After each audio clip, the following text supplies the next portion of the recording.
Hello అందరికీ, ఈరోజైతే నేను మీకు ఒక టేస్టీ అండ్ సింపుల్ పల్లి పట్టి అయితే చూపించబోతున్నా. దానికోసం మనం ఇక్కడ ఒక కప్పు వేయించిన పల్లీలని పొట్టు తీసి ఇలా చేసి పెట్టుకోవాలి. ఇప్పుడు ఒక స్టవ్ మీద ఒక కడాయి పెట్టుకొని దాంట్లో ఒక కప్పు బెల్లానికి కొన్ని వాటర్ వేసుకొని ఇలా మంచి కలుపుకుంటూ బెల్లం కరిగేంతసేపు ఆగాలి. ఇలా బెల్లం ఒక్కసారి కరిగినాక దాంట్లోనే ఒక చిటికెడు వంట సోడా వేసుకున్నాక కొద్దిసేపటికి బెల్లం మనకి పాకానికి వస్తుంది. అది ఎలా తెలాలంటే వాటర్లో మనం కొంచెం బెల్లం వేసి కాసేపు ఆగినాక తీసి ఇట్లా ముట్టుకుంటే ఇరిగిపోయేటట్టు ఉండాలి బెల్లం. అలా బెల్లం పాకం వచ్చినాక మనం దాంట్లోకి ఇందాక వేయించి పక్కన పెట్టుకున్న పల్లీలను వేసుకొని మంచిగా కలుపుకోవాలి. ఇప్పుడు ఇదంతా ఒక నెయ్యి రాసిన ప్లేట్లోకి వేసి నేను చూపిస్తున్న విధంగా ఇలా మంచిగా స్మూత్గా అనుకోవాలి. దాని తర్వాత కొద్దిసేపు ఆరినాక ఇలా మంచి చిన్న చిన్న పీసెస్ లెక్క చేసుకుంటాం. హాయ్ అందరికీ, ఈరోజైతే నేను ఎంతో tasty and simple dry fruit ice cream అయితే చూపించబోతున్నా. దానికోసం ఇక్కడ కనిపిస్తున్న అన్ని డ్రై ఫ్రూట్స్ అయితే తీసుకోవాలి. దాంట్లో ఒక కప్, హాఫ్ కప్ ఓట్స్, అలాగే ఒక చిన్న చాక్లెట్, దాంట్లోకి ఒక 1 కప్ పాలు పోసి 10 మినిట్స్ పక్కకు పెట్టుకోవాలి.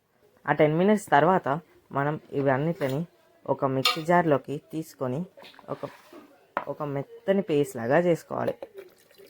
ఇక్కడ చూపిస్తున్నట్టు ఒక మెత్తని పేస్ట్ లాగా చేసుకొని ఆ ఇట్లని ఒక బౌల్లో ఎయిర్ టైట్ కంటైనర్లోకి తీసుకొని దాని మీద క్యాప్ పెట్టేసి ఒక 4 అవర్స్ ఫ్రీజ్ చేయాలి. ఇక 4 అవర్స్ తర్వాత మన ఐస్ క్రీమ్ అయితే చూసేస్తే రెడీ అయిపోతుంది. దాన్ని ఒక సర్వింగ్ బౌల్లోకి తీసుకొని సర్వ్ చేసుకొని దాని మీద డ్రై ఫ్రూట్స్ అయితే గార్నిష్ చేసేసుకొని తినేసి అంతే. Tasty, healthy and simple dry fruit ice cream. Guys, ఈరోజు నేను మీకు ఫ్రూట్ సలాడ్ ఎలా చేసుకోవాలో చూపిస్తాను. దానికోసం మనం 1 లీటర్ పాలని ఇలా వేడి చేసుకోవాలన్నమాట. దాంట్లోకి ఒక హాఫ్ కప్ పాలు పక్కకు తీసుకొని దాంట్లోనే ఒక 4 టేబుల్ స్పూన్ కస్టర్డ్ పౌడర్, నేనైతే ఇక్కడ వెనీలా ఫ్లేవర్ కస్టర్డ్ పౌడర్ అయితే వాడుతున్నా, తీసుకొని ఇలా ఉండలు ఏం లేకుండా మంచిగా మిక్స్ చేసుకోవాలి. ఇప్పుడు దాంట్లోనే ఒక 3-4 డ్రాప్స్ వెనీలా ఎసెన్స్ అయితే వేసుకోవాలి. ఇది మాత్రం ఆప్షనల్. తర్వాత ఇలా పాలు బాగా మసులుతున్నప్పుడు దాంట్లోని ఇందాక మనం కలిపి పెట్టిన కస్టర్డ్ పౌడర్ మిక్స్ అయితే ఇప్పుడు దీంట్లో వేసుకోవాలన్నమాట. వేసుకొని కలుపుతూ ఉండాలి. ఇట్లా కలుపుతూ ఉన్నప్పుడు పాలు బాగా మంచిగా మరిగినాక దాంట్లోనే ఒక 3-4 టేబుల్ స్పూన్ షుగర్ అయితే వేసుకోండి. షుగర్ వేసుకున్నాక ఈ కన్సిస్టెన్సీ రాగానే స్టవ్ ఆఫ్ చేసుకోవాలి. ఇప్పుడు దాంట్లోకి చూపిస్తున్న ఫ్రూట్స్ అన్నీ వేసుకొని, బనానా మాత్రం ఖచ్చితంగా వేసుకోండి గైస్.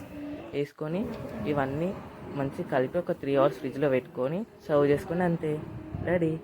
సరే, మరి అసలు ఒక్క ఇంగ్రీడియంట్ వల్ల బనానా మిల్క్ షేక్ ఇంత మంచిగా వస్తుందని మాత్రం అస్సలు అనుకోలేదు. ఆ ఒక్క ఇంగ్రీడియంట్ ఏంటో తెలుసుకోవాలంటే ఫస్ట్ ఈ వీడియో చూడండి. అయితే ఫస్ట్ బనానా మిల్క్ షేక్ చేసుకోవడానికి మనకి 10-12 క్యాషూ నట్స్, అలాగే 10-12 బాదం ఓవర్ నైట్ సోక్ చేసుకొని పొట్టు తీసి ఇలా మెత్తని పేస్ట్ లెక్క చేసుకోవాలి. ఇప్పుడు దాంట్లోనే ఒక 4 బనానాస్ వేసి షుగర్ వేయండి. మీకు కావాల్సినంత షుగర్ వేసుకొని దాంట్లోనే main ingredient chocolate flavour Horlicks వేసుకోండి. చాక్లెట్ ఫ్లేవర్ ఎందుకంటే టేస్ట్ బాగుంటుంది. అది వేసుకొని మంచిగా మిక్సీ చేసుకున్నాక దాంట్లోనే మనకు కావాల్సినన్ని పాలు వేసుకోండి. ఇలా పాలు వేసుకున్నాక వీటిని కూడా మంచిగా మెత్తగా స్మూత్గా పేస్ట్ లెక్క చేసుకోండి. ఇప్పుడు ఒక సర్వింగ్ గ్లాస్ను తీసుకొని దాంట్లోనే కొద్దిగా మీదంగా గార్నిష్ కోసం చాక్లెట్ ఫ్లేవర్ హార్లిక్స్ అయితే తీసుకోండి. అంతే, టేస్టీ అండ్